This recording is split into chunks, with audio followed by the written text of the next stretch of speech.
Guys মেধাৱী ছাত্ৰ আৰু মই এটা জেগাত যাই আছোঁ বৰ্তমান মানে যে মেধাৱী ছাত্ৰক ৰখি আছোঁ মেধাৱী ছাত্ৰ ঘৰ এইটোৱে চাব পৰা আপোনালোকে সি ওলাই আছে বৰ্তমান হোৱা নাই মই আৰু ভাতৃত হৈ আছোঁ ভাতৃত মানে কি আৰু এনেকেই দেখোঁ আমি অলপ ভিডিঅ'টো আৰম্ভ কৰোঁ तो चलिए शुरू करते हैं। তো সেইটো আমাৰ মেধাৱী ছাত্ৰ আৰু এনেকৈ আহি আমি ডাইৰেক্ট আদাবাৰী পালোঁ গাইজ আৰু আদাবাৰীৰ পৰা কোনি ভিডিঅ'টো চাম আৰু একবাৰ কমেণ্টত জনাব গাইজ কাৰণ যেতিয়া আপোনালোকে কমেণ্ট কৰে তেতিয়া আমাৰ অলপ বেছি আগ্ৰহ হয় ভিডিঅ' বনাব আৰু এটা বস্তু চাহ নাই গাইজ মই ইমান জেকেট মাৰি আছোঁ সেইবুলিও ঠাণ্ডা লাগছে আৰু মেধাৱী ছাত্ৰক চাওঁ এনে ভাবোঁ ঠাণ্ডা নালাগে নেকি হা পিছলৈ এতিয়া গৰম দিকে কাটি দিওঁ অলপ বস্ত্ৰ পাই শুনা পোৱা নাই ভালকে এনেতো ঠাণ্ডা নালাগে নেকি সঁচাকৈ বিৰাট গৰম তেজ চলি নেকি তাৰ বঢ়িয়া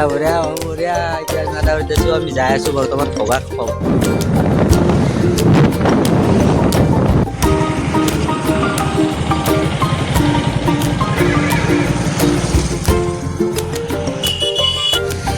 আৰু আমাৰ কামটো হৈ গ'ল গাইজ কাৰণ কামটো কি আছিল আপোনালোকক ভালকৈ দেখাব নোৱাৰিলোঁ কাৰণ মানে যোনজন দাদা আমাক মাতিছিল কেমেৰা কৰিব আহিছিল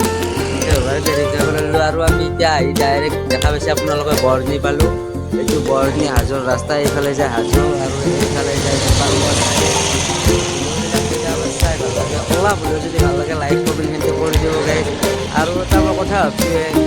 এতিয়া আমাৰ বৰ্তমান 500 ফলোৱাৰ কমপ্লিট হৈছে ইনষ্টাত যিদিনাখনে 1K হ'ব সেইদিনাখনে আমি এটা সৰুকৈ কি ভাবি আছোঁ তো কি ভাবেটোত পাৰ্টিচিপেট কৰিবৰ কাৰণে অলপ ফ'ল' কৰি ৰাখোঁ আৰু ভিডিঅ'বিলাকত লাইক কমেণ্ট শ্বেয়াৰ কৰি ৰাখোঁ তো আজি বাই বাই